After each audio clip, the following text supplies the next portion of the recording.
Surgery gave me freedom. Hi, I hope you had a nice day. Let's just jump into the topic of today. So why does it seem like trans people move so fast when they start transitioning? I think there's two sides to the story, of course. There's a big contrast between the experience of a trans person and the experience of a cis person when it comes to time in this experience. From a trans non-binary person's perspective, when they finally start transitioning, they have probably been thinking about this mentally for a very long time. For us, the transition is like something we've been waiting for a long time, and it cannot happen fast enough, you know? But for a cis person, they start counting from the moment that you come out to them, start telling them, okay, maybe I will start transitioning physically. For example, I will go on HRT or I will get any kind of surgery. That's their timeline, because they can only see what you show them, what you tell them, and they often don't really know about the process before that. But for trans people, it starts way earlier, the whole experience.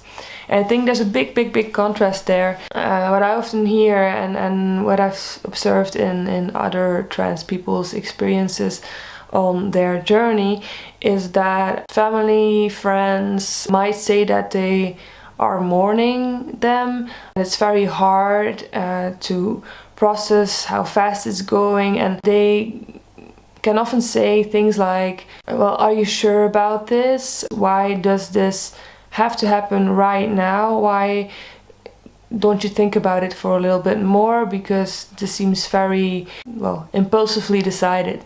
It mostly comes from it comes from a good intention. It comes from an intention of caring for that person, not wanting them to regret anything, because some things are irreversible, of course. I think it's important to understand that viewpoint of them wanting to care about you, and they don't want you to make any impulsive decisions that you will regret later on in life. That's completely understandable. But yeah, as a trans person, this can be a little bit hard to hear all the time, because, you know, many things are not only said once, but they're said so many times that they can feel like voices that try to bring you down. It can feel like other people don't understand, even though you explain to them how important it is for you and that you are not doing it so impulsively. It can feel like they want to stop you from doing something that makes you happy. You know, it did take a while for me to realize that I am non-binary, and then it also took some time to be sure enough that I really wanted top surgery. But I think for people around me, it may have come across like, yeah, this person is coming out of the closet as non-binary, and they then changed their name and their pronouns, well, pretty soon after that. And then they, like a year later, they want top surgery. Like, why does this happen all so fast, you know? Why can't they take the time for that? And for me, it was more like, well, there has been a large part of my life that was, well, it was good, but it was also like, it could have been better, I think, if I had known I was trans way before. And the moment that I realized I really was non-binary trans, maybe it's true that then I really wanted to move faster, you know? I still wouldn't say it was that fast. I think after coming out as non-binary, it still took 2 years to finally get top surgery, so it's not like that happened in the blink of an eye, yeah. So for me, that's still some time, but I can imagine in a whole lifespan, maybe 2 years is not that much. I think in this whole process, it's very important to try to understand each other and to listen to each other. And we have our own bubble as trans people, but I think it's also important to not be only in that bubble, because it's like listening to voices that are all thinking kind of these same things, and the real world is more than people who only think the same things. It can be good to hear other voices, and also it is important to be reminded that it's not something you do without thinking. I think top surgery for me was very scary because I did realize very well that it had real implications, that I would not be able to go back to the way it was before, and that really scared me to make such a big decision with such a big impact on my life. And I think it's good to be reminded by cis people or even other trans people, you should not take it lightly. I have often been scared that maybe by surrounding myself with other queer trans people, that I may have been too influenced and may have seen too many people who had transitioned and who had top surgery, and maybe in some kind of way that would have changed my mind on things, and maybe I just wanted to be like them, and then that's why I had top surgery.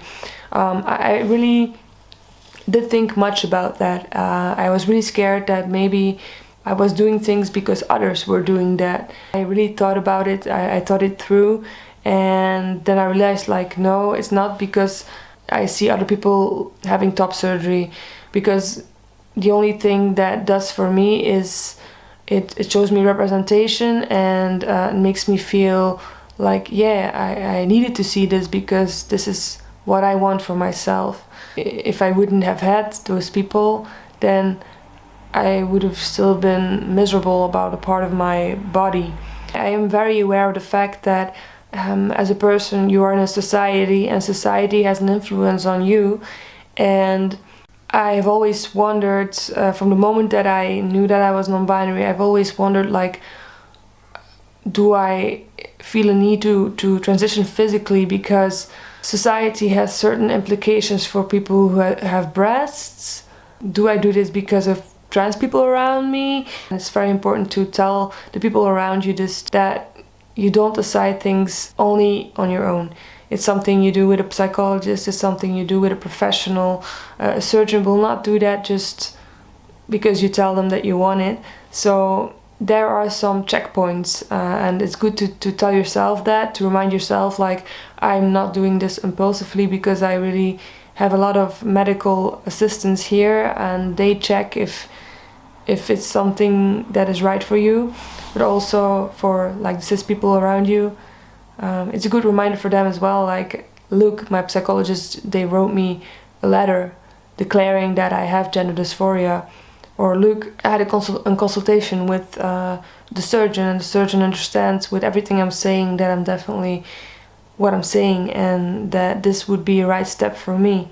You can also say to people around you, I'm still not sure at this moment what I want, but I do know that maybe in the future I might want to do this, and I'm talking with people and seeing where it goes. I guess my conclusion to this whole video is just timing seems very different to cis people and to trans people when it comes to the same topic, and it's just because there are layers to this, and the layer that cis people see is only the top of the iceberg, and the layer that trans people experience is not one layer, but it's maybe 10 layers, and there's a lot under that top of the iceberg. There's a lot in the water, and there's a lot maybe in the ground, the ground under the water. Anyway, I hope to do more videos like these, and maybe I'll see you next time for some other random LGBT related discussion. Bye. Now I'm reborn, can occupy space in my body. Surgery gave me freedom.